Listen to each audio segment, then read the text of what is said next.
अस्सलाम वालेकुम दोस्तों, हुकूमत पंजाब की तरफ से मरियम नवाज साहिबा ने यह ऐलान किया है कि पंजाब भर में जो गैर कानूनी तजावजात हैं उनके खिलाफ ऑपरेशन किया जाए। गलियों, मोहल्लों, गांव और शहरों में ये ऑपरेशन जोरों शोर से जारी है। तो दोस्तों, इन ऑपरेशन का हमारी सोसाइटी पर क्या असर पड़ रहा है, हमारी मुशीयत पर क्या असर पड़ रहा है, क्या ये ऑपरेशन हमें फायदा दे सकते हैं या नुकसान, ये सारी बातें जानते हैं आज की इस वीडियो में।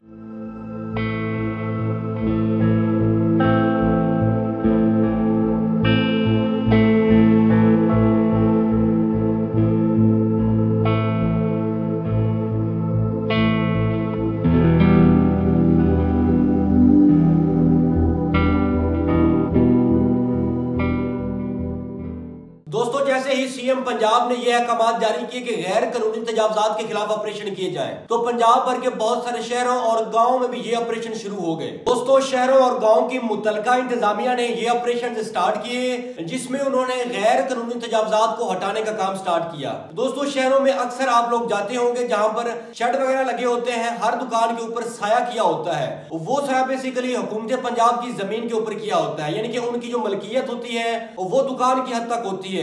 दुकान के आगे जूतियां लगा लेते हैं, कपड़ों की दुकान खोल लेते हैं, फ्रूट्स की दुकान लगी होती है और ऊपर छांव करने के लिए कुछ ना कुछ बंदोबस्त किया जाता है, जिसकी वजह से गलियां भी काफी ज्यादा तंग पड़ती हैं। दोस्तों, ये ऑपरेशन पंजाब भर के तमाम शहरों में बड़े पैमाने पर किए जा रहे हैं। इवन के बैंक्स के आगे जो रैंप वगैरह बने हुए हैं उनको भी क्रेन की मदद से तोड़ा जा रहा है। जो प्लाजे बने हुए हैं गैर कानूनी तौर, अगर उनका कुछ हिस्सा भी सरकारी जमीन में आता है तो उन प्लाजों को भी गिराया जा रहा है। जो तंग गलियां हैं और उन्होंने सरकारी जमीन पर कब्जा किया हुआ है, तो उन तंग गलियों को भी कशादा करने के लिए वो तजावजात हटाई जा रही है। दोस्तों, बहुत सारी ऐसी वीडियोस भी मंजरे आम पर आ रही हैं, जिनमें देखा जाता है कि जब एक दुकान पर क्रेन चलाई जाती है तो वहां से जो दुकान मालकान है वो मिन्नतें करते नजर आ रहे होते हैं कि ये हमारी रोजी रोटी है, हमारे बच्चों का पेट इसी से चलता है, तो प्लीज यहां से क्रेन लेके जाए और हमारी दुकानों को मत गिराए। दोस्तों, बहुत सारे लोग उनकी फेवर में बात कर रहे हैं और कुछ लोग ये कह रहे हैं कि ये ऑपरेशन बिल्कुल ठीक किए जा रहे हैं। दोस्तों, अक्सर हम सुनते हैं कि ये ऑपरेशन सिर्फ शहर की हद तक होते हैं, लेकिन इस बार गांव भी इस ऑपरेशन की जद में है। जो तजावजात गांव की जमीन पर बढ़ाई जा रही है उनको हटाने के लिए भी भरपूर ऑपरेशन किए जा रहे हैं। दोस्तों, शहर तो शहर, गांव में भी जिन लोगों ने सरकारी जमीन पर घर बनाया हुआ है या घर के आगे रैंप बनाया हुआ है, उन रैंप्स को भी तोड़ा जा रहा है, उन घरों को भी गिराया जा रहा है, खाओ कितने खूबसूरत और कितना ज्यादा खर्चा करने के बाद बने। दोस्तों, बहुत सारी ऐसी वीडियोस नजर आ रही हैं जिनमें लोग ये बयान रिकॉर्ड करवा रहे हैं कि हमारे बिजनेस को, हमारे कारोबार को मुकम्मल तौर पर तबाह कर दिया गया है, हमारे घर गिराए गए हैं, हमें रहने के लिए जगह नहीं मिल रही। दोस्तों, अक्सर हम लोग यूरोप माले की बात करते हैं कि वहां पर गलियां कितनी खूबसूरत होती हैं, गलियां कितनी खुशादा है, हर दुकान एक पैटर्न के हिसाब से बनाई होती है, वहां पर ट्रैफिक के बहुत अच्छे इंतजाम किए जाते हैं। लेकिन दोस्तों, जब हमारी हुकूमत उस जैसा स्ट्रक्चर अडॉप्ट करने की कोशिश कर रही है तो बहुत सारे लोग सवाल उठा रहे हैं कि ऐसा क्यों हो रहा है। दोस्तों, जिन जिन जगहों पर ऑपरेशन हो चुके हैं, अगर वो जगह आप देखें तो यकीन माने आप यूरोप के रोड्स और गलियों को भूल जाएंगे, क्योंकि दोस्तों हमारे पाकिस्तानियों ने, हमारे लोगों ने, हमारे अपने ही लोगों ने सरकारी तजावजात पर कब्जे किए हुए हैं और उन कब्जों की वजह से बहुत सारी लड़ाइयां होती हैं और हर साल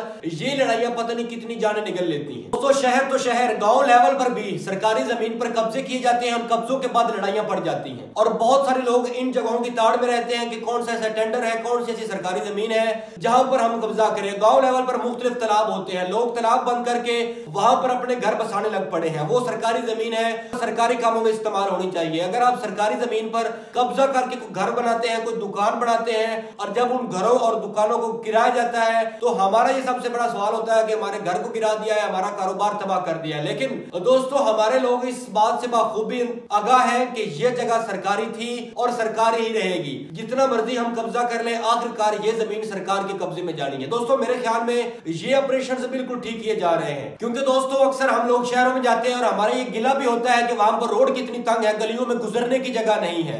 गुजरने की जगह इसलिए नहीं होती है क्योंकि उन्होंने सरकारी तजावजात को यूज किया होता है। जब ये सरकारी तजावजात हटाई जा रही है तो हमारे ही लोग कह रहे हैं कि गरीबों के कारोबार तबाह हो रहे हैं और यही लोग कह रहे होते हैं कि शहरों में पांव रखने की जगह नहीं होती है, ये गलियां बहुत तंग हैं। दोस्तों, गलियां तंग हम लोगों ने खुद की हुई है। दोस्तों, अगर ये हुकूमत उन तजावजात के खिलाफ मेरिट पर ऑपरेशन कर रही है तो ये इस हुकूमत का सबसे खूबसूरत कदम रहेगा। लेकिन दोस्तों, कुछ लोग कह रहे हैं कि ये ऑपरेशन सियासी इंतकाम लेने के लिए किए जा रहे हैं। अभी तक इन ऑपरेशन के पीछे कोई सियासी इंतकाम देखने को नहीं मिला। होप सो कि ये ऑपरेशन मेरिट पर जारी रहेंगे। अगर ये ऑपरेशन मेरिट पर जारी रहेंगे तो पंजाब इंतहाई खूबसूरत हो जाएगा, नीट एंड क्लीन हो जाएगा और लोगों को ये ढीले भी खत्म हो जाएंगे कि शहरों में रश बहुत ज्यादा होता है, वहां पर गुजरने की जगह भी नहीं होती है। दोस्तों अभी तक ये उन प्लान्स में शामिल है जिनमें सुथरा पंजाब और खास तौर पर गांव लेवल पर जो अरूड़ियां नजर आती थी उनकी मुकम्मल तौर पर सफाई की जा रही है। बहुत सारा पैसा मुख्तस किया जा रहा है शहर और देहात को साफ करने के लिए। शायद ये जो तजावजात के खिलाफ ऑपरेशन किए जा रहे हैं ये उसी प्लान का हिस्सा है। मेरे ख्याल में इस ऑपरेशन के बाद गलियां साफ सुथरी भी रहेंगी,